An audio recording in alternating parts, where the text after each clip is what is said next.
دوسرے روز علی زمان خان فجر کی نماز سے فارغ ہوا تھا کہ مونجے اس کے پاس پہنچ گیا۔ اس وقت وہ بہت حشاش بشاش نظر آ رہا تھا۔ علی زمان نے کہا، کیا بات ہے دوست، آج تو بہت خوش نظر آ رہے ہو۔ مونجے پاس آ کر بیٹھ گیا۔ اس نے کہا، ویڈیو پہ آگے بڑھنے سے پہلے دوستوں سے گزارش ہے کہ ہمارے چینل کو سبسکرائب کر لیں اور ساتھ بیل آئیکن کے بٹن کو ضرور پریس کر لیں۔ ویڈیو کو لائک کر دیں تاکہ ہماری حوصلہ افزائی ہو۔ خوش تو اس لیے نظر آ رہا ہوں کہ مسکراتے رہنے اور ہنستے رہنے کی میری عادت ہے، ورنہ آج تمہاری وجہ سے مجھے ذلیل اور شرمندہ ہونا پڑا۔ علی زمان خان نے حیرت سے اسے دیکھا اور پوچھا، میری وجہ سے تمہیں ذلیل و شرمندہ ہونا پڑا؟ یہ کیا کہہ رہے ہو تم؟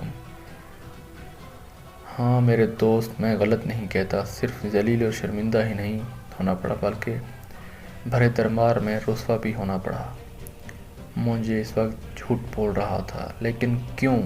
علی زمان خان نے کہا، میرا کیا تعلق ہو سکتا ہے اس حادثہ سے؟ تمہارا ہی تو سارا تعلق ہے۔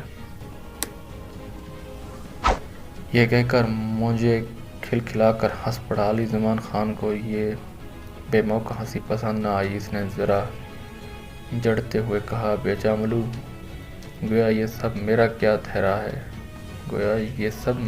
دھرا ہے۔ مجھے نے کہا، صرف تمہارا؟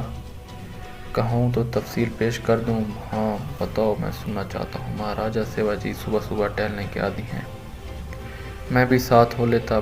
بہت اچھا کرتے ہو۔ راستے بھر مہاراج کچھ سوچتے رہے۔ جی چاہا پوچھوں، کیا بات ہے، کیا فکر ہے، مگر ہمت نہیں پڑی۔ ہمت کیوں نہیں پڑی؟ علی زمان خان نے پوچھا۔ تم تو ان کے بڑے منہ چڑھے ہو۔ ہوں تو، لیکن ان کے مزاج کچھ ٹھیک نہیں نظر آئے۔ ذرا سی بات پر خوش ہو جائیں تو مالا مال اور نہال کر دیں، ذرا سی بات پر خفا ہو جائیں تو پھر پھانسی کی سزا بھی کم ہے۔ واقعی سچ کہہ رہے ہو تم؟ یہ لو جی، جیسے تم کچھ جانتے ہی نہیں۔ اب اتنا تو نہ بنو۔ لیکن میں کیا جانوں؟ جس طرح میں ایک مہاراج ادھیراج کا مصاحب و ندیم ہوں، کیا اس طرح تم بھی ایک بادشاہ عالی جاہ کے مصاحب و ندیم نہیں ہو؟ ہاں، کیوں نہیں ہوں؟ پھر تم نے اپنے بادشاہ کو کیسا پایا؟ میرے بھائی، بادشاہوں کی قوم ایسی ہی ہوتی ہے، اس میں ہندو مسلمانوں کی تفریق نہیں۔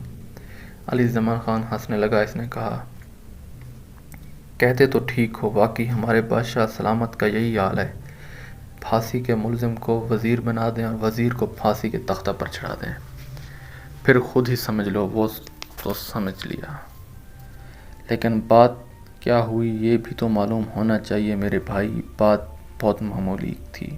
پھر کیا تھی بات؟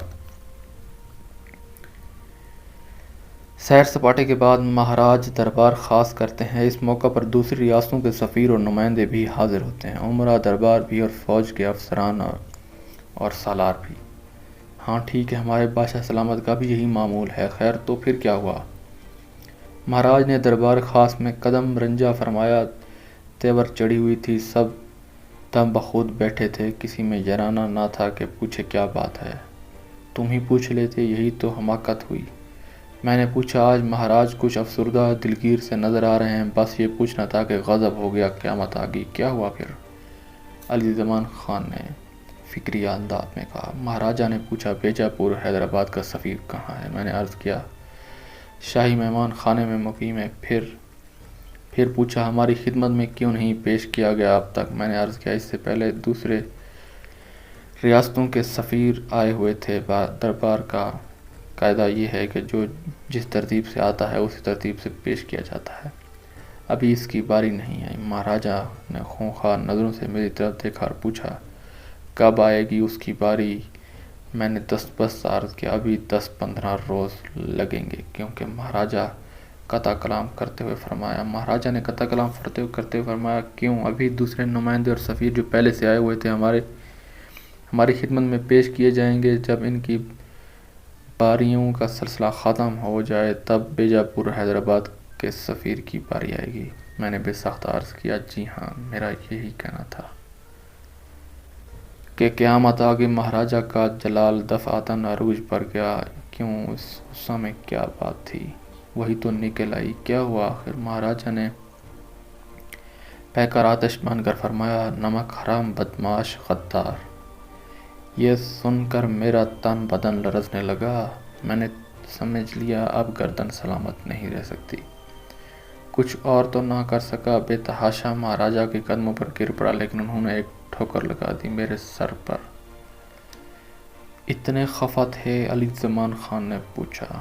ہاں بھائی، لیکن کچھ وجہ بھی تو بتائی ہوگی۔ کہنے لگے، تو نہیں جانتا عادل شاہ ہمارا آقا ہے اور قطب شاہ کے سامنے ہم گردن جھکاتے ہیں۔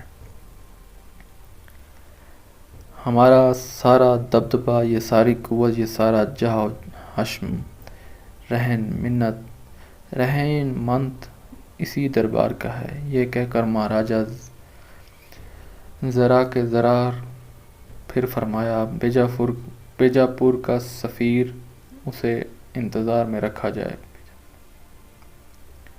کیا اس سے بڑھ کر بھی کوئی توہین کسی غلام کی طرف سے کسی آقا کو ہو سکتی ہے؟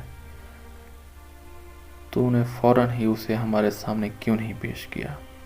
میں پھر قدموں پر گر پڑا، عرض کیا، غلطی ہو گئی۔ مہاراجا کا غصہ میرے بار بار قدموں پر گرنے سے کچھ کم ہوا اور کہنے لگے، اب غلطی کی تلافی صرف اس طرح ہو سکتی ہے کہ بیجاپور کا سفیر ہماری خدمت میں نہ پیش کیا جائے۔ میں نے ڈرتے ڈرتے عرض کیا، تو کیا اسے واپس کر دوں مہاراج؟ مہاراج ایک مرتبہ پھر بادل کی طرح گونجے اور کہنے لگے، احمق! میں پھر کانپ کر خاموش ہو گیا۔ اس کے بعد فرمایا، ہم خود اس کے پاس جائیں گے اور معذرت کریں گے۔ لو دوست، اب مہاراجا خود تمہارے پاس آئیں گے تھوڑی دیر میں۔ یہ وہ اعزاز ہے جو آج تک کسی کو نہیں مل سکا۔ مبارک ہو، میں یہی اطلاع دینے آیا تھا۔ اب چلتا ہوں، کہیں میرے سامنے نہ آ جائیں، جو پھر شامت آ جائے کسی بات پر میری۔